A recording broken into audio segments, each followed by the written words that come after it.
Assalamualaikum warahmatullahi wabarakatuh. Waalaikumsalam warahmatullahi. Eh, saya hanya mengingat kembali tadi bahwa kita harus sadar reformasi 98 hasilnya adalah menyerahkan kekuasaan kepada oligarki.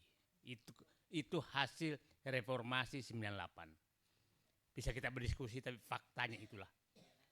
Oligarki sudah menguasai hukum, mengendalikan partai politik, mengambil sumber daya alam, dan semua sudah dikendalikan, LSM juga dikendalikan. Itulah hasil reformasi. Dan saya pikir aktivis 98 harus sekali-sekali mengakui kesalahan ini. Kan sekarang mereka yang berhasil menghidupkan pengadilan negara, padahal mereka lah yang menyerahkan negara ini ke oligarki. Itu yang pertama. Dan ini yang harus jadi agenda Prabowo. Dan saya pikir Bu Husnul tadi sudah menyatakan bahwa di buku Paradoks Prabowo itu sebenarnya. Ya. Oh, saya agak hafal udah. Tapi masih lebih hafal ayat-ayat penting di Quran lah. Nah, ini saya ingin menceritakan Pak Prabowo tadi kan banyak sekali nih. Ini saya dari dulu saya menyatakan Pak Prabowo ini menyelesaikan negara bagaikan memakan bubur panas. Karena ada ininya otaknya Rambo, hatinya Rinto. Sehingga memakan bubur panas. Tapi di 4 agenda bubur panas yang dia makan, saya katakan 1 pemberantasan korupsi, 2 pengambilan sumber daya alam, 3 adalah mengendalikan oligarki, 4 adalah memberantas geng SOP, Solo Oligarki Parcok. Nah, problemnya ini yang 3-tiganya saya lihat ini masih dimakan. Yang bisa jadi basi, menjadi bubur basi adalah tentang reformasi Parcok. Itu bisa jadi bubur basi. Dimakan keracunan, tidak dimakan busuk. Nah, itu yang kita harus ingatkan Pak Prabowo. Pak, sebentar lagi kalau Bapak masih takut terus mereformasi Polri, maka ini menjadi bubur basi. Pada saat itu bubur basi tidak ada obatnya lagi. Karena Bapak makan keracunan, mau dibuang juga ada karena dia berkuasa susah sekali. Nah, itu yang kita harus ingatkan Pak Prabowo. Dan saya bisa menduga bahwa memang ada kendala besar terhadap reformasi Polri ini. Betapa semangatnya beliau, tapi setelah Kapolri membentuk tim reformasi Polri yang harinya sama, tanggalnya sama, 17 September, terus Pak Jokowi datang tanggal 4 Oktober di Kertanegara, langsung kayaknya bubur itu dilarang dimakan oleh berdua ini. Dan kelihatannya Pak Prabowo juga sendok yang mau disiapkan untuk memakan itu Ahmad Doviri, hilang tuh sendoknya, nggak tahu di mana sekarang. Nah, ya, jadi bubur panas ini bisa basi nih. Nah, itu yang kita harus ingatkan Pak Prabowo. Kalau ini basi, maka kepercayaan semua tadi itu harapan. Tadi kan hanya 52% yang menganggap bahwa masih ada harapan. Itu langsung bisa anjlok. Bisa anjlok jauh sekali. Nah, kemudian jadi tentang bubur basi ini, saya bilang reformasi Polri ini bubur basi. Kita mau bisa jadi bubur basi. Ya, saya terinspirasi ceritanya Bung Edi Mulyadi. Jadi ada 4 parcok yang ngobrol di restoran. Parcok pertama menyatakan, jangan sampailah kita direformasi dibawa kementerian atau lembaga. Itu yang paling dia takutkan. Parcok kedua ngomong, udahlah, nggak usah takut. Kita kan memenangkan Prabowo. Nggak mungkin lah Pak Prabowo melakukan menyingkirkan kita. Itu parcok kedua. Parcok ketiga menyatakan, iya, tapi kan kita 2 kali mengalahkan dia. Ini parcok ketiga. 2 kali mengalahkan dia 2014, 2019. Nah, parcok keempat udah bubar, bahaya nih katanya. Nah, itulah kira-kira gambaran cerita 4 parcok tentang perannya terhadap Prabowo. Nah, ini yang harus diingat di ini terus. Siapa tahu cerita itu benar. Cerita benar, Jadi Pak Prabowo kalau mendengarkan 4 parcok ini, harusnya Pak Prabowo mendengarkan parcok ketiga. Oke, lu kalah menangkan saya sekali, tapi lu kan ngalahkan gua 2 kali. Ya kan? Nah, itu yang harus. Jadi Pak Prabowo harus mencari parcok ketiga itu. Dan saya pikir parcok ketiga itu masih ada.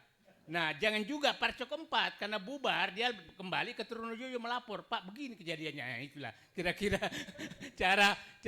Nah, kalau Pak Prabowo tidak lagi berani mencari sendok memakan bubur parcok, saya nyebutkan parcok bukan polisi loh Pak ya. Ya, parcok itulah oknum yang memanfaatkan polisi, tapi bisa juga polisi, oknum tapi. Nah, memanfaatkan itu untuk apa namanya? Untuk memenangkan kekuasaan, dan itu fakta. Jadi saya katakan sederhana kok. Kalau saya kan nggak mungkin disuruh menginginkan parcok, sederhana. Satu, polisi, mereformasi polisi. Satu, bebaskan polisi dari parcok. Kedua, hentikan kegiatan parcok sebagai termul. Itu aja. Sederhana ini, jangan terlalu berpikir idealis. Ya, itu saja yang. Nah, posisi perannya aja itu, hentikan polisi dari, bersihkan polisi dari parcok. Ya kalau Kapolrinya juga memang parcok, ya apa boleh buat gitu kan. Ya, nah itu kira-kira di sana.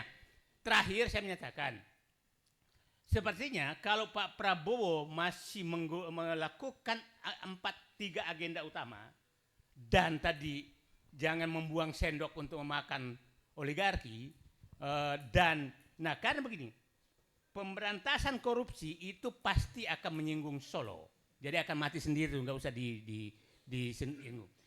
Kemudian pengambilan sumber daya alam itu juga akan mengurangi kekuatan, karena oligarki ada di situ. Oligarki apalagi. Nah, terakhir saya cerita bagaimana sebenarnya sumber daya alam itu betul-betul dihabisi. Saya mau cerita tentang timah. Timah itu kita jaya zaman Belanda, jaya sekali. Kemudian diambil alih Orde Lama, Orde Baru, itu muncul penyelundupan yang besar. 45 sampai 77. Tahun 77, Pak Harto menugaskan Sudomo sebagai Pangkop Kaptip untuk melakukan operasi militer di sekitar Bangka. Bangka saat itu tambang masih di darat. Dan itu berhasil. Itu 90-an, itu timah neracanya hampir sama dengan Pertamina. Kekuatan keuangannya timah karena menutupi pertambangan. Apa namanya? Tidak ada ilegal. 98 bubar semua. Maka masuklah mafia yang dikendalikan oleh Bintang dan mantan Bintang. Oke? Nah, Pak Prabowo menemukan bahwa 2024 menemukan bahwa 80% timah itu sudah ilegal. Nah, itulah muncul bahwa ekspor timah terbesar adalah Singapura dan Malaysia. Padahal dia nggak punya tambang timah. Nah, yang ngirim ke sana ya Bintang mantan Bintang. Oke? Nah, itulah dia lakukan operasi militer sekarang. Operasi militer jangan heran, itu puluhan ribu tentara disuruh menjaga laut dan mencari semua. Nah, itu. Nah, saya berharap langkah ini dilakukan Prabowo di Sulawesi, di Maluku, di Kalimantan, itu harus dilakukan. Udahlah, kalau tentara nggak ada perang, udahlah perang lawan penyelundup aja lah dulu. Ya kan Pak Barus ya? Ya. Karena yang tadi, karena parcok belum bisa bersih ya jangan dulu suruh dia gitu sebelum dibersihkan. Nah, itu kira-kira saya berharap Pak Prabowo teruskan makan bubur panas di korupsi, pemberantasan korupsi, dan kemudian pengembangan sumber daya alam, dan mengini oligarki. Kalau oligarki saya paham betul sedang beliau laksanakan, tapi jangan lupa, jangan sampai bubur basi, parcok itu Bapak biarkan, karena itu menjadi buah si malakama. Terima kasih. Assalamualaikum warahmatullahi wabarakatuh. Waalaikumsalam warahmatullahi wabarakatuh. Nah, sekarang mulai Bapak kulit tengah. Saya pertanyaannya. Karena bubur yang saya melihat dulu SOP Pak Prabowo memulai makan dari pinggir. Tapi kelihatannya kalau 3 ini enggak, dia langsung makan di tengah karena langsung mengambil yang besar. Mengambil yang besar karena sudah punya sendok. Pengambilan sumber daya alam dan ini kan ada Syafri Samsudin sebagai sendoknya. Nah, kemudian pemberantasan korupsi kan dipakai sendok Jampitsus. Nah, Borbaya muncul sebagai sendok baru. Ya kan, Pak? Sendok baru untuk menekan fiskal. Makanya diam aja Prabowo. Saya berharap Rosa menjadi sendok baru juga untuk memperbaiki BUMN.